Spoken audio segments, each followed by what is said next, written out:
금투세 이후에 저는 단호하게 부자 감세라고 생각을 합니다. 주식에 투자를 해서 연 5천만 원 이상 돈을 버는 사람 1,450만 중에서 1% 15만 명에 해당됩니다.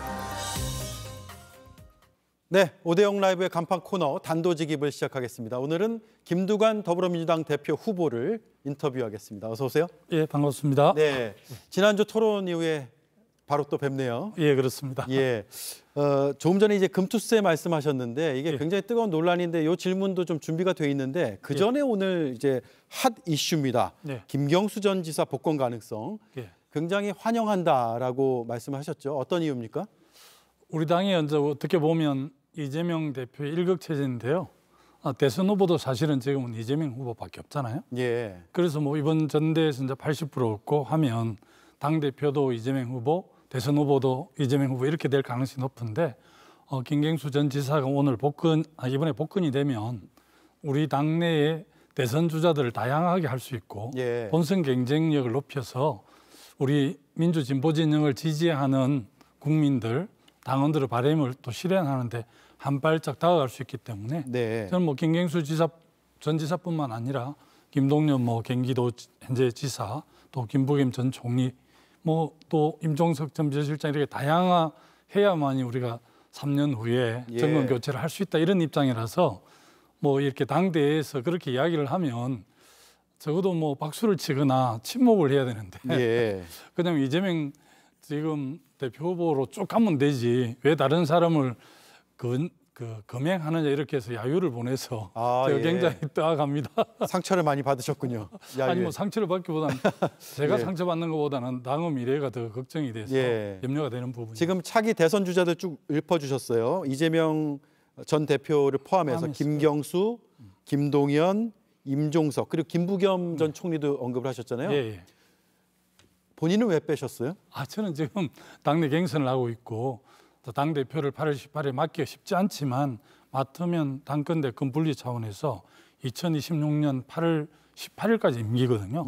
그래서 지방선거를 잘 치를 수 있도록 당 대표가 되면 저는 당연히 당권대권 분리를 계속 주장하고 있기 때문에 당 대표 되면 대선 주자로 나서지 않을 것이다. 그건 확고합니다.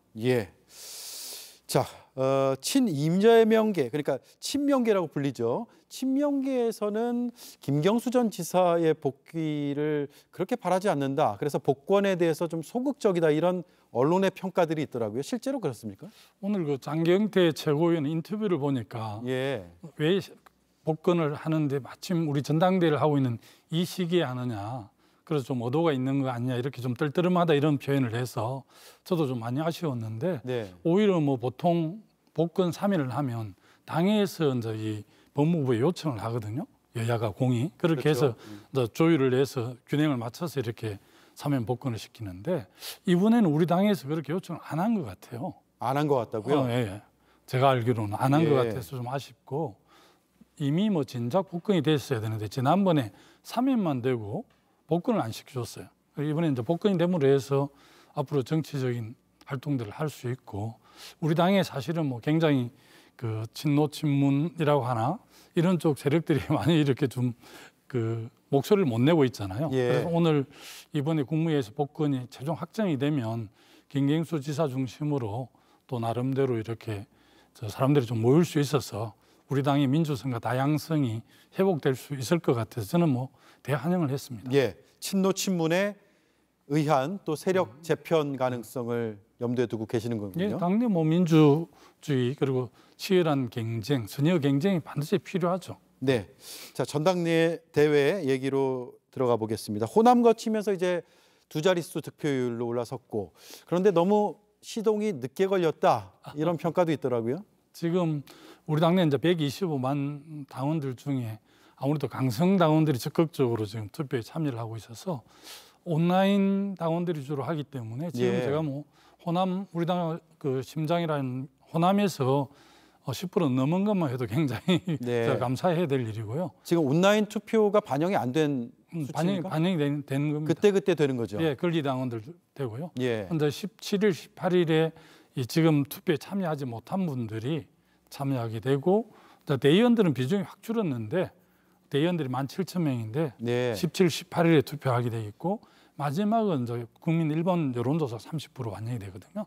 저는 권리당원들한테 표를 많이 얻기 현실이 쉽지가 않고 예. 대의원들도 17,000명인데 지금 한 절반 정도는 바뀌었더라고요. 이번 총선 과정에서 절반 정도는 과거에 이제 민주당 오래 했던 분들인데 정치 고관여층이고 당의 미래를 걱정하는 분들이 많아서 예. 저는 뭐 대의원들이라든지 일반 국민 여론조사에는 이재명하고 제가 한 7.1% 가깝게는 많게는 한 20% 정도 차이 나는데 당시면 80% 이렇게 차이 나지 않습니까? 예. 90%.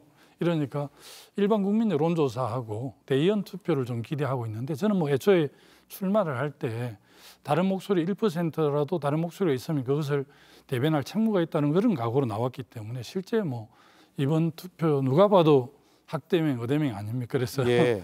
그 뭐 성적에 대해 연연하지 않고 아무래도 우리 당내의 다양성과 민주성을 좀 확보해야 되겠다 이런 차원의 출마를 했기 때문에 뭐 몸은 힘들지만 마음은 즐겁게 하고 있습니다. 예. 하지만 점점 더 득표율은 올라갈 것이다. 이렇게 보시는 거군요. 뭐 경기, 서울, 대전, 세종 네 군데가 남았는데요.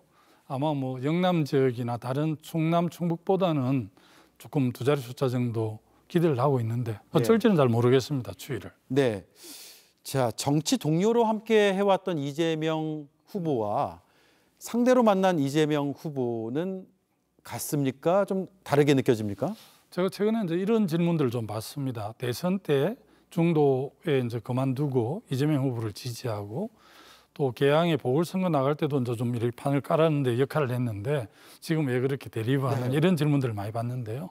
사실은 이제 이재명 후보 살아온 삶을 보면 저도 굉장히 고생하면서 큰 사람인데 저보다 더 몇 배 고생한 사람이더라고요. 그래서 굉장히 좋아를 했어요. 그런데 이제 이재명 후보가 이제 당대표를 2년 했잖아요. 예. 2년 하는 그 리더십을 쭉 지켜본 결과 좀 이렇게 덧셈 정치를 하기보다는 뺄셈 정치를 하는 것 같고 최근에 이제 더민주 혁신회 이런 걸 보면 이미 이재명 대표는 2년 동안 당대표가 이렇게 당권파가 됐잖아요.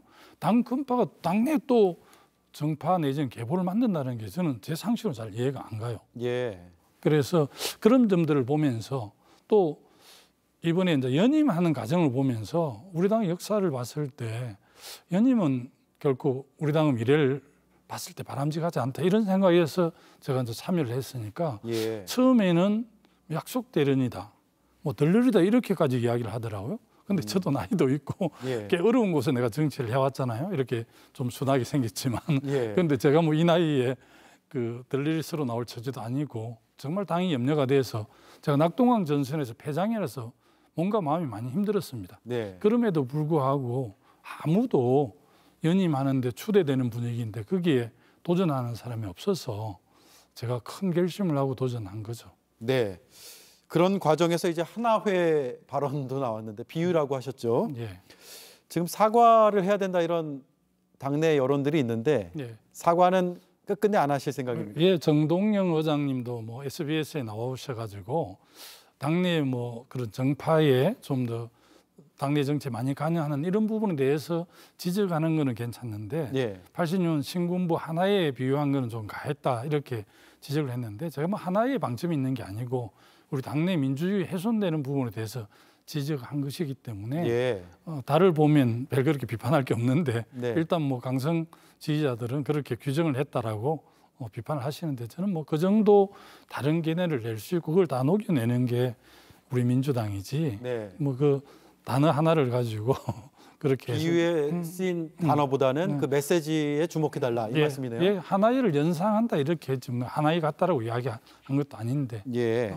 그러면서 이제 극성 지지자와의 결별, 더민주혁신회의의 해체를 이재명 전 대표 이제 대표 된다면 해야 된다라는 내가 뭐 조언을 제안을 하신 거죠. 굳이 좀 권유를 하고 싶습니다.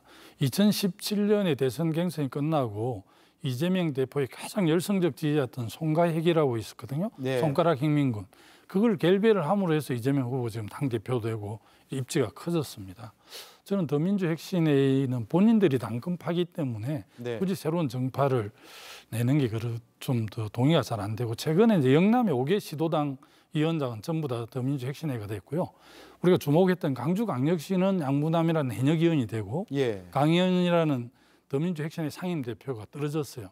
그래서 강주에서 떨어졌지 않느냐 이렇게 이야기를 하지만 지금 지방에는 이미 차기 지방선거에 더민주 혁신회의 대우줄을 서고 있고 또 그렇게 약한 차기의 뭐 시장, 구청장 하려면 아니면 기초강력위원 나가려면 더민주 혁신회에 들어와야 된다 이렇게까지 약간 권유하는 이런 분위기가 있더라고요. 예. 그러면 이게 당내 당이거든요. 그럼 굉장히 우리 당 취지에 맞지 않고 염려스러워서 네. 오히려 이 강성 개딸하고 오히려 더민주 혁신하고 일정 정도 거리를 두는 게 이재명 후보 본인이 자기 대선으로 가는데 훨씬 더 좋을 거라고 제가. 네, 전당대회 이후에도 그런 제안을 계속 하실 생각이세요? 일단은 한번 권유해 보려고 합니다. 이제 그걸 받아들이고 안 하고는 이재명 대표 유력 주자잖아요 지금. 예. 저하고 뭐 경선을 하지만 김지수 후보도 있고 저도 있지만 이미 80%를 넘는 득표를 하고 있고 뭐 이게 뭐 자기 당 대표 되는 거는 거의 어떻게 보면 기정사실화되어 있는 상황이기 때문에 당 대표가 되고 자기 대선도 출마하실 텐데 그런 강성들하고 이렇게 좀 결배를 해야 중도층 AN이 확대되고 중도층을 견인할 수 있어서 네. 결국 0.73%를 극복할 수 있을 거라고 봅니다. 네, 인터뷰 시작할 때 금투세 관련된 네. 연설 장면을 저희가 보여드렸는데 네.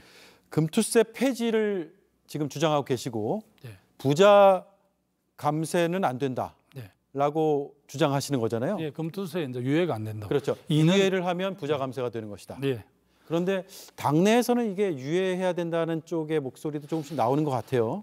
저는 끊임없이 우리가 대선에 승리하려면 예연 확장을 주장했거든요. 예. 그래서 이제 금투세 유예나 종부세 완화가 중도층 예연을 확대하는 걸로 이재명 대표 후보께서 약간 오해를 하신 것 같아요. 네. 그런데 사실 이제 종부세는 실제 전체 우리 국민의 2.7% 주택을 보유하고 있는 분들한테 부과되는 거고 특히 종부세는 이제 4조 2천억 정도 되는데 그게 전부 다 지역 균형 발전 국세로 징수를 하지만 지방정부 교부세로 갑니다. 그래서 소멸 지역이나 어른 낙후 지역에 가는데 예. 종부세가 10조에서 이렇게 줄어들기 때문에 지방정부들이 재정 운영하는데 굉장히 어렵고요.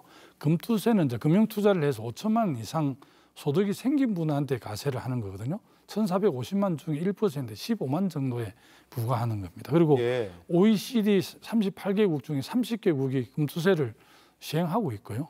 우리도 이제 2년 유예했는데 그때 여야 합의로 된 거거든요. 최근에 이제 한동훈 국민의힘 대표가 마침 금투세를 정부 여당이 주도해서 바꿀 수 있는 것처럼 이야기를 하는데 이거는 이미 법안이 성립되고 시행을 앞두고 있습니다. 네. 내년 1월 1일부터. 그래서 금투세 유예도 마침 지금 나스닥이라든지 금융시장이 요동을 치고 있는 게 시행하지도 않는 금투세 때문에 그런 것처럼 약간 프레임을 씌웠더라고요. 네. 저는 동의하지 않고 예. 우리 당은 특히 이제 중산층과 서민을 위한 정당이고 오랜 정책 기조가 객차를 완화하는 데 있는데 종부세를 완화하는 거라든지 금투세를 유예하는 것은 객차를 더 키우는 거기 때문에 네. 저는 반대를 하고 있고요. 진성준 우리 당 정책여장도 반대를 하는데 이재명 유력한 당대표 당선 유력자 그렇게 이야기하고 오늘 약간 뭐지 정책에서 기조가 바뀌었더라고. 좀 네. 토론을 해봐야 되겠다 이렇게 해서 저는 좀 의아하는 입장입니다. 네, 왜 그럴까요? 앞으로 이제 대권 가도까지 생각을 해서 그런 중도 확장을 예, 위한 이제 중도 확장이나 명분인데 제가 볼 때는 그런 착각이라고 하시는 거예요. 오히려 뭐 산토끼 잡으려다가 집토끼까지 놓치는 우를 범하는 그다 이런 생각이 들어서 네. 저는 뭐 확고하게 부자 감세에 반대하고 이 유예라든지 완화에 대해서 동의하지 않고 있습니다. 네, 민주당의 적톡성을 강조하고 계십니다. 김대중 노무현의 길을 가겠다라는 말씀인데 이재명 후보보다 자신이 더 적통성이 있다라고 생각하는 이유가 뭡니까? 적통성이 제가 있다기보다는 이재명 후보가 지금 1급 체제, 본인은 1급은 맞는데 체제는 아니라고까지 이야기를 하더라고요. 네. 그런데 지금은 완전히 그렇게 돼버렸습니다. 지난 대선 때 이재명 후보가 이재명의 민주당 이야기하니까 우리 당원들이 많이 오해를 했거든요. 옛날 새정치국민회의나 평화민주당 때 김대중 평화민주당 새정치국민회 안 했습니다. 자, 노무현 대통령 시절에 열린 새천년민주당에서 분화가 돼서 열린 우리당이 됐는데 그게 노무현으로 열린 우리당은 안 하는데 이번 총선을 거치고 나서는 완벽하게 우리 당이 이재명의 민주당이 돼버렸습니다.